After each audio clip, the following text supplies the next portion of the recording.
Alrighty, how's it going, guys? Hank here, back at you with another video on the Review and Preview Sports YouTube channel. And folks, as always, I'd like to give you guys a friendly neighborhood reminder. Please don't forget to follow us on all of our social medias. You can find us on Facebook, Instagram, Twitter, and TikTok at Review and Preview Sports. And of course, please don't forget to hit that big red button down below. Give us a like, give us a comment. We want to hear your thoughts. This is all for you guys. And so, Tom, without further ado, it is that sad time where we have to give a post-mortem on our beloved New York Rangers. And Tom, I don't know about you, but right off the bat, going into the season, even though I knew the Rangers were definitely going to be a playoff team, if you had told me that the Rangers would come within a few games of reaching the Stanley Cup Finals for the second time in our lifetime, I don't know if I would have believed it. However, at the heat of the moment, losing the series the way they did after having a 2-0 lead against the defending Stanley Cup champion Tampa Bay Lightning, it definitely stings a lot. It does. It does because nobody expected this coming. And I watched the segment that you and I recorded last year when the Rangers hired Gerard Gallant as the new head coach around this time. And we were kind of thinking, well, we're probably going to see some changes. We're going to see some good change. And that's exactly what we saw this season. You know, we got to see them in person 3 times together, and they won all 3 games. And for a team to win 50-plus games and make it this far is very, very impressive. As sad as the ending was, and I know we have to talk about the post-mortem a little bit, but I'd consider this season a success. I'm not going to be that guy that says, oh, well, you fell short of the ultimate goal. The season wasn't a success. The Rangers exceeded expectations this year. Nobody expected them to be here. They made the right acquisitions within season. They just ran into a team that had a slightly more experienced goalie and was better on the 5-on-5, and a team that was hungry for their third back-to-back-to-back Stanley Cup trophy. That's what the Rangers ran into. They went through the gauntlet. They went through Pittsburgh down 3-1. They went through Carolina down 3-2.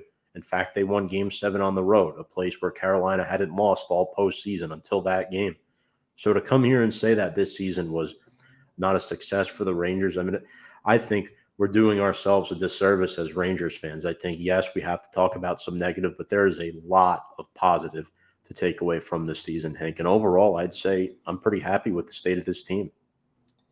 Yeah, generally speaking, I tend to have high expectations, and this is probably the Yankee fan mentality speaking here, but I usually tend to have high expectations, but those expectations are usually only as high as like the talent level on the team. And, you know, the Rangers, with the talent they had getting to the third round, I think that's definitely a success. I mean, look, I'm not gonna say I'm happy that they fell short. I don't want to sound like I'm having a loser's mentality, but you're pretty much right. You hit the nail on the head. There's a lot to really look forward to with this team, and there's a lot of positives. And I think the first positive that we really need to talk about is the guy that pretty much carried us this far to begin with, and that would be our starting goalie, number 31, Igor Shesterkin. And I want to read you some of the numbers. So if you look at his regular season and playoff stats, they're actually pretty similar for the most part. His GAA was 207 and his save percentage was 935. Now in the playoffs, it was a little bit higher. It was at 2.59. However, the only reason that I think it was higher was because of those meltdowns he had against the Pittsburgh Penguins. Other than that, he was absolutely fantastic during the playoffs. And again, save percentage, 929. Once again, very similar. And in other words, there's no doubt in my mind that with the numbers he posted, he is going to be winning the Vezina Trophy. And listen, we're lucky we still have him while he's in his prime. And before I get to the next takeaway that I have, I want to address something really quickly. So I've been hearing a lot of people saying, oh, the Rangers were jinxed by all those Igor's better chants at Madison Square Garden. And look, I was there for all those games. I personally was not a big fan of those chants.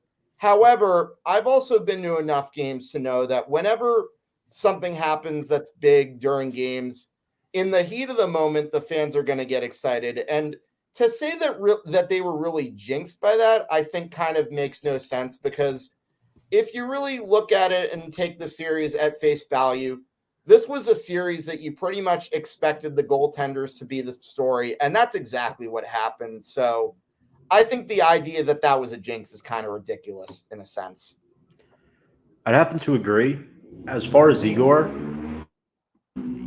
has barely scratched the surface in Yeah. terms of being a starting goalie in the NHL. And oddly enough, he's only 1 year younger than Vasilevsky, a guy who is extremely young and has broken playoff records already at such a young age, right? You're looking at goalie one in hockey and goalie 1A. That's what the two are at this point. These are the two best goalies in hockey. Now, did it jinx the Rangers? No. But did it light a fire under Vasilevsky's ass after game one? Oh, absolutely. It energized him a lot. And he performed a lot better throughout the rest of the series. So did it feed into Vasilevsky performing better a little bit? You could argue. But there's a lot of hypotheticals you could talk about when it comes to this series and kind of put them into foremention. And this isn't one of them. This isn't one of them. This is one of those things where, you can't really look too much into it. The Lightning were just a better team, right? The Rangers went on to win game two after this happened in game one, right? They went on to win game two, and then they were ahead in game three, and that was really the turning point of the series. I know I don't want to go too far, Hank, but for me, game three was the point where the Rangers lost the series. Now, you could also make a case that in game two, there were warning signs, because remember, Tampa scored, I believe it was Nick Paul who scored that goal with about 2 minutes remaining. The Rangers were up 3-1. Tampa made it 3-2. And then essentially for the last 2 minutes, the Rangers held on for dear life. And I think that might have been one of the first warning signs, even though we didn't really know it at the time, that the Rangers were really gassed. But to piggyback on what you said, Tom, I don't know about you. I don't really think the Rangers choked this series at all. I mean, I know they were up 2-0. If you want to talk about a series that the Rangers choked, look at the last one they played the Lightning. That was the one that I really thought the Rangers let slip through their fingers. However, as far as this series goes, I tend to compare this more towards the 2012 Eastern Conference loss to the New Jersey Devils, where, again, it was the same thing. Both this year and 2012, they won two hard-fought 7-game series. Been like that series against the Devils. The Rangers were just flat out gas, although I think 2012 was worse, because that year I personally thought the Rangers were the better team. But in any event, it is what it is. That's hockey. It happens. And as you said, I think another important thing to take away, the 5-on-5 definitely needs to improve. As great as the power play has been, and it's been much better than in years past, I think the Rangers, you can't necessarily live and die by the power play. And look, this isn't necessarily a Johnny-come-lately thing that I'm saying just because of what happened in the playoffs. They were successful with this during the regular season, but you can ask our friend Brian Attard of the Sports Fox, and he will tell you the same thing. There was them relying on scoring power play goals would eventually come back to hurt them. Granted, it didn't happen until later than we thought, but it still came back to hurt them, and that's definitely got to be something that's going to be on the mind of Chris Drury once the offseason, once we really get into the offseason, I should say.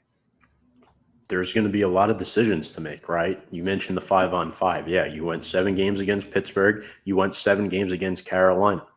That played into effect the deeper the Rangers got into this series. The Lightning were more well-rested and better prepared. They were heading back home to Tampa down 2-0. They knew what they had to do. The Rangers, in my opinion, they were slightly playing off of adrenaline in those first 2 games. They were excited. They were getting ahead early.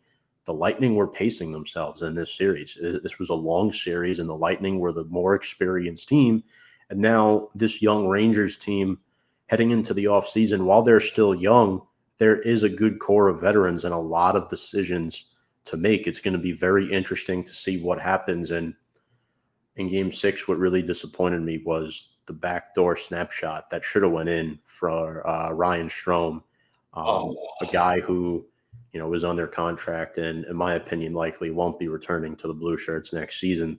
We'll get to that pretty soon. That's a goal you have to make to stay in the game, right? And it is disappointing. And there's one other thing I want to note, Hank. the young guns, Kakko and Lafreniere, right? You can't fault these guys. You can't. They're doing more than what other players in their draft classes are doing, right? These kids are 20 and 21 years old, respectively. Yeah, I know Stamkos gave Lafreniere the business in game number 5 towards the end. I get that. But Lafreniere's he's a baby. I mean, this guy improved from year 1 to year number 2 substantially.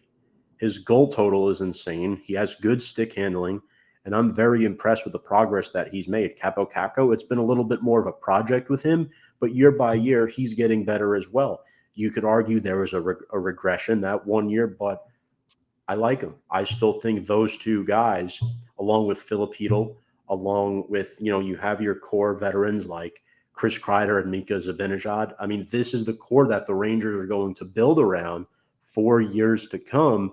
And the fact that they're this young, they're just getting started. This is going to be a Rangers team that is not going away anytime soon, because they were supposed to be in this position maybe a year or two later than now. The fact that they're already here a year sooner, it just goes to show you how excellent this Rangers rebuild was. Yeah, definitely, for sure. And I got to piggyback off a few points you made. So I need to talk about the elephant in the room that happened at the beginning of Game 6. Now, if you looked at Twitter when Gerard Gallant scratched Kappo Kakko, you would think that like he set somebody like he like committed a crime. Like that's how upset people are. But that just goes to show you how crazy Twitter can be. And I personally didn't have as much of a problem with that decision as most fans. I mean, yeah, people were making a big deal out of the fact that, Kappo wasn't consulted about this before the game. But if you look at the way Gallant has handled his players, he almost never really informs his players of something like this until later in the year. So this is something that he's been consistent with. And Gallant talked about this in his exit interview, and he said he owned up to the fact that he probably shouldn't have played Strome in Game 6, despite the fact that he clearly was not at 100%. And by the way, I sympathize with Ryan Strome. I know that missed goal was really bad, but if you really read in between the lines of Game 5 of that series, if Ryan Lindgren is the only guy that's scoring a goal for you and it's a really close game and you have that happening, then I don't think that Ryan Strome's missed goal was really the only problem. But anyways, back to Kappo. I really don't think it's going to affect him free agency. You listen to Gallant talk. He goes out of his way and praises pretty much everybody on the Rangers team. And this is something he's done all year. He even praised guys like fourth liners such as Gerard Gallant and Kevin Rooney. He said that he wants Kappo back next season. Kappo himself said he wants to come back as a free agent next season. And in fact, you want to know what else he said? He said, I would be disappointed if Kappo and Lafreniere didn't end up emerging as part of my top 6 going into next season. So I think that was an example of social media overreacting. And at the end of the day, how can you really shame Gerard Gallant on anything this year for the most part? Regardless of whether it's the kid line not getting enough ice time, regardless of whether it's Ryan Reeves getting getting scratched. This is a guy who has done more for the Rangers in 1 year than most head coaches in the history of this franchise. And mind you, this is a franchise that has been in existence for 95 plus years.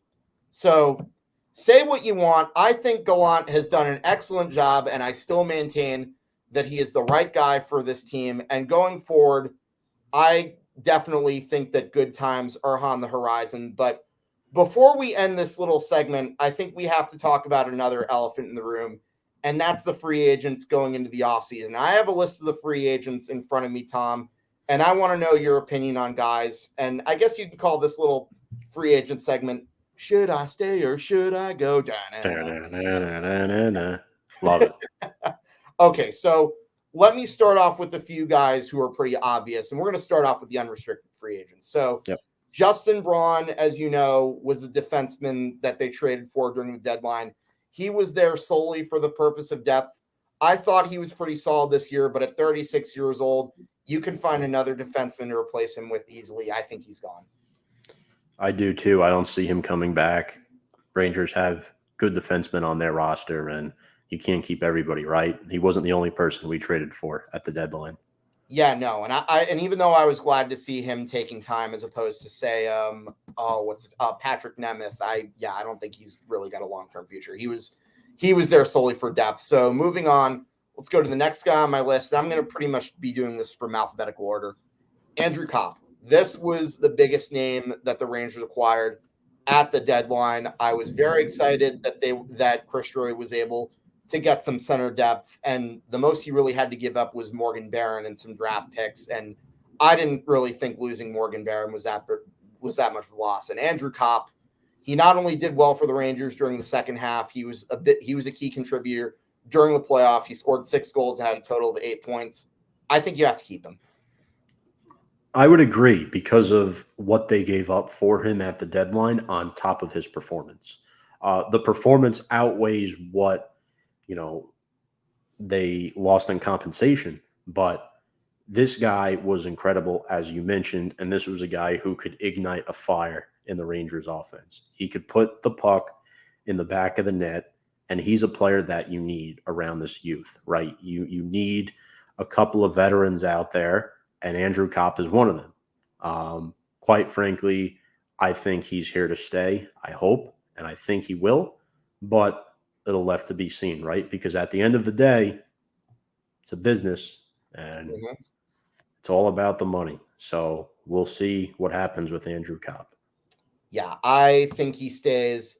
The next guy on this list, I absolutely think not only will stay, but is an absolute must. Tyler Motte, one of the unsung heroes, in my opinion, of the Rangers. Good fourth-line center and someone who can definitely help you with penalty kills. You need a center like that on your fourth line. Absolutely keep him.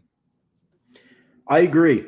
I just think that when it comes to Tyler Motte, you look how he played from the last part of the season into the playoffs. And again, this was another guy that really came on strong for the Rangers, and he just never went away, right? Teams struggled with the Rangers' physicality offensively. They also bring physicality. Yes. Last year, I was a little upset. They traded a couple players away, and they were missing that toughness, and they got that toughness back this year. And, Tyler Motte is a guy that I think is a must keep. Again, this is should they or will they? Should they 100%? Will they?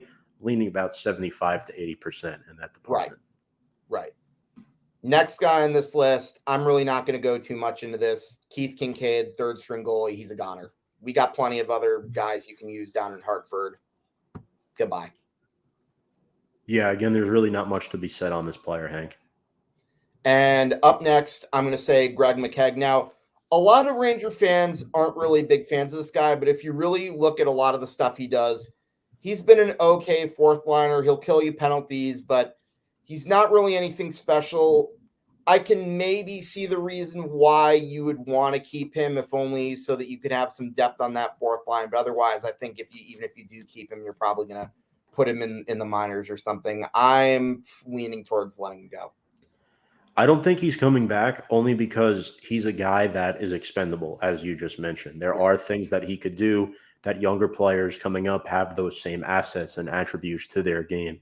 So if I'm the Rangers, I'm not forcing a Greg McKegg to return. I am not so sure at this time. I might disagree just a little bit in regards of what am I trying to say? Like him being gone. I do think there's a stronger chance of him returning than maybe you'd think there is, but I just do think he is expendable. And at the end of the day, the Rangers shouldn't really emphasize keeping him. Oh, yeah, no, I wouldn't be shocked at all, but it's probably going to be at a relatively cheap price. So I wouldn't really lose any sleep over this guy one way or another. And the next guy I'm not really going to lose sleep on either, Kevin Rooney. He was another solid fourth liner that Jeff Gorton actually got the year before. And he's another guy who I think, again, if you're going to keep him, it would have to be at a relatively cheap price. And even if you do, he might be a guy, depending on who you get for depth, will probably see some time in Hartford. I'm going to say maybe you keep him, but again, that's only really at the right price. I hate to be the bearer of bad news, folks, but similar mindset here as Hank. Kevin Rooney, again, emphasis on that fourth line, right? Are you really going to go out of your way to break the bank on the fourth line? Not really. There's a little tongue twister there. I like Kevin Rooney. I like him as a player. I just don't necessarily see the Rangers going out of their way to keep him, right? You want to emphasize the youth and the players that really brought you here, right? Because the Rangers are in a situation where it's not great salary-wise. It's not terrible, but it's not necessarily great. There are players that we like, Hank, that won't be on this team next year. And I'm about to say one of them right now, Ryan Strome. I really liked him. I know he and Panarin had some good chemistry, but here's my issue, and it's not what happened in Game 5. If anything, I respect the guy. He played his heart out, even though he clearly wasn't at 100% health. But when it comes down to it, you have another center that you're probably going to put up there and are going to be paying money to. I think Ryan Strome is sadly a goner, but he was a solid Ranger. I don't know if he would be up in Sean McCaffrey's Rink of Honor, as he's written in this book. But no, he was decent, had some good moments, but unfortunately, he's going to get scapegoated pretty unfairly. Say what you want about what happened. He's going to be gone. Now, this is interesting. I've heard mixed reviews. I've heard some people actually think he's going to stay. And it's interesting because how are the Rangers going to maneuver the cap in a way to keep all these guys, right? If you're looking at this list, right, the three guys you really want to fight hard to keep are Andrew Kopp, Tyler Motte, and Ryan Strome out of the unrestricted players. I think the Rangers are going to do everything in their power to keep him. Yeah. I think they're going to give him an offer. Eventually, it's going to come down to, will a team give him a bigger offer? Will he stay on a hometown discount? That's the question. I'm actually leaning towards him staying only because of how well he played in Gallant's system this year. You could say what you want about what he did in the playoffs, but hey, maybe I'm wrong. I'm going to lean towards him staying, but I don't say that with a full head of confidence. This is me more being optimistic here about the Rangers finding a way to keep them, and eventually I think they might find a way. The problem with players taking a home count discount here, as opposed to say in Tampa Bay, you look at how the tax system is. I don't want to really get into all of that, but yeah, no, I think the Rangers will definitely give him an offer, but I don't think they're going to match, say, the Arizona Coyotes or, say, the Seattle Kraken. I feel like those are going to be teams that will probably be paying him a good amount of money. But now let's talk about the last UFA. This is a guy that I want to stay, but again, this is where the salary cap becomes an issue. And I thought Frank Vatrano was another good deadline deal that Chris Drury made. I personally hope he stays, but I think the only way that happens is if he comes at a discount. And again, knowing the way New York is, I just don't know if that's going to happen. But then again, who knows? Maybe I'm wrong. Yeah, Hank, I don't think this Paisan is staying. I think he's on his way out. He's going to have to find good pizza elsewhere. Look, quite frankly, you can't keep both Vatrano and Strome. I went yes on Strome. I'm going no on Vatrano here. Final answer. Yep, that's definitely fair. And now let me quickly run through the RFAs because there are some of them that I really don't have much to say about. Sammy Blais, he was the guy that we got in return for Pavel Buchnevich. And again, I'm not going to get into the whole trade because a lot of people were upset about that. I was more upset about the return, but at the end of the day, unfortunately, he got slew banned back in November. I was at that game. That was pretty brutal, and I feel bad that he didn't really get to contribute. But I'm going to say that maybe they'll give him a contract, but I don't. I'm leaning towards no for that one. Julien Gauthier, this is a player who's fast. Problem is, He's a guy who has trouble finishing. I can do without him. See you later. Alexander Georgiev, liked him as a backup. I thought he was better than a lot of Ranger fans gave him credit for, but unfortunately, at the end of the day, you have Igor, who ended up being a lot better. Georgiev, thank you for your services, but looks like you're going to get a starting opportunity somewhere else. And last but not least, Kappo Kakko, with the redemption arc possibility next year, and hopefully he's going to get some time as one of the top 6. I think you have to try to keep him. So Kappo. So to review, the only RFA that I really think the Rangers should absolutely keep is Kappo. It's not even an argument. He's coming back. He's not going anywhere. Now, I agree with you on his contract, but yes. Yeah, I agree with Kakko coming back, and I agree with you on the first 2 leaving, Blais and Gauthier. But if you have Georgiev leaving and Kincaid leaving, who do you have backing up Igor next year?